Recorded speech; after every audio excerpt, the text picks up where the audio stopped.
हे गुफा की शक्ति, मैं आपकी सभी पहेलियों के उत्तर लेकर वापस आया हूँ। अब मुझे अपनी परीक्षा देने दीजिए।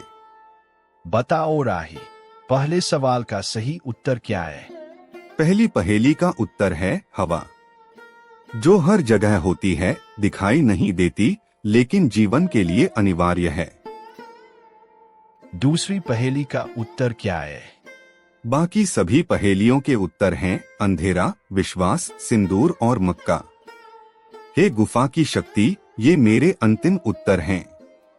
बहुत खूब राही, तुमने न केवल सही उत्तर दिए बल्कि अपनी नीयत की सच्चाई भी साबित की है। तुम वास्तव में एक सच्चे और निस्वार्थ इंसान हो। गुफा का द्वार धीरे धीरे खुलने लगता है। अंदर से तेज दिव्य प्रकाश फैलता है। मिल गया, आखिरकार मुझे दिव्य मोती मिल गया। अब एक पल भी देर नहीं करनी चाहिए। मुझे तुरंत महल पहुंचकर राजकुमारी की जान बचानी है। दिग्विजय जमीन पर गिरकर दर्द का नाटक करते हुए, आह, कोई है? मेरी मदद करो, मेरा सिर फटा जा रहा है, मैं अब नहीं बचूंगा। भैया, आप यहाँ कैसे? आपको क्या हुआ?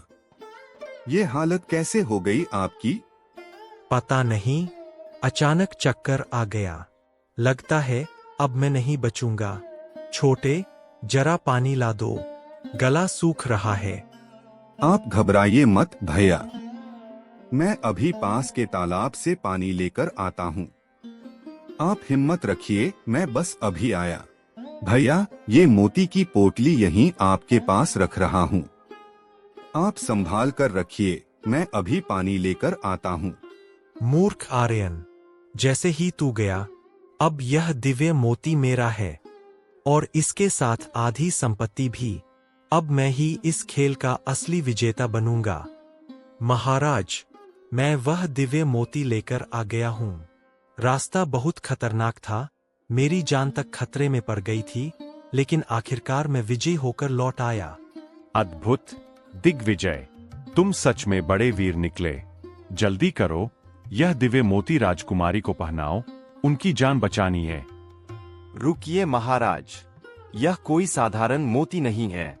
इसे वही व्यक्ति राजकुमारी को पहना सकता है जो इसे सच्चे मन और निस्वार्थ भाव से लेकर आया हो, वरना इसका प्रभाव नहीं होगा। हाँ महाराज, मैं ही तो यह मोती लाया हूँ। गुफा की सारी पहेलियों के उत्तर भी मैंने ही दिए थे, तभी तो यह मोती मुझे मिला है। राजकुमारी को मोती पहनाता है पर कोई असर नहीं होता। पुरोहित जी, यह क्या हो रहा है? राजकुमारी को अभी तक होश क्यों नहीं आया? क्या मोती काम नहीं कर रहा? महाराज, यह व्यक्ति सत्य नहीं बोल रहा। यह दिव्य मोती इसका नहीं है। इसे किसी और सच्चे और निस्वार्थ इंसान ने प्राप्त किया है। यही कारण है कि इसका प्रभाव नहीं हो रहा। दिग्विजय, तुरंत सच बताओ, यह मोती तुमने कैसे पाया?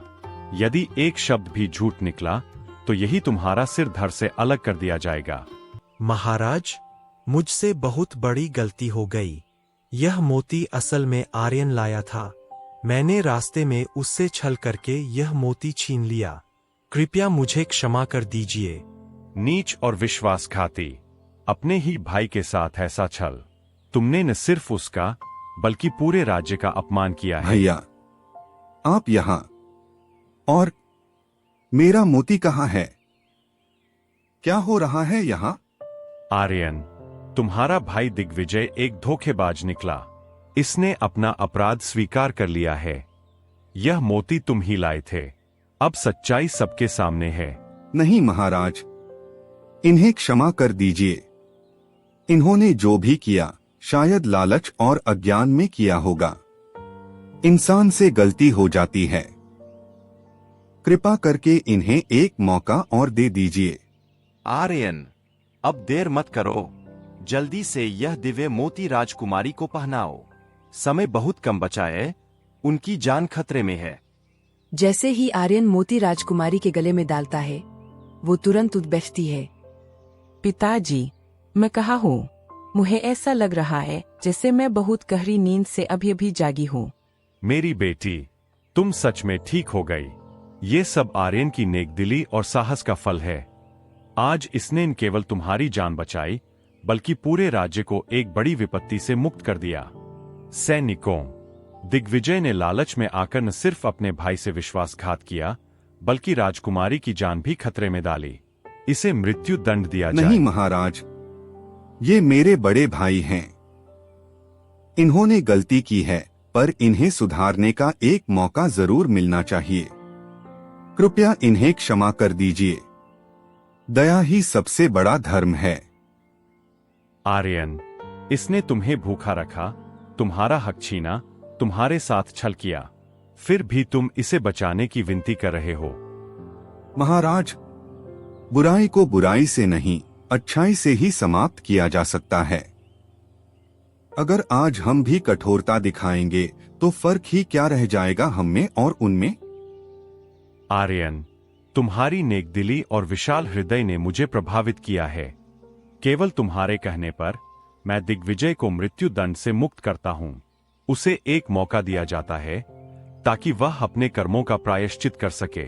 मुझे माफ कर दे छोटे, मैं लालच और अहंकार में अंधा हो गया था। हवेली और दौलत ने मेरी आंखें बंद कर दी थीं। मैंने तेरे साथ बहुत बड़ा अन्याय किया। भैया उठिए, आप मेरे बड़े भाई हैं। आपके पैर छूने चाहिए, गिरने नहीं। जो हो गया उसे भूल जाइए। अब हम मिलकर नया जीवन शुरू करेंगे।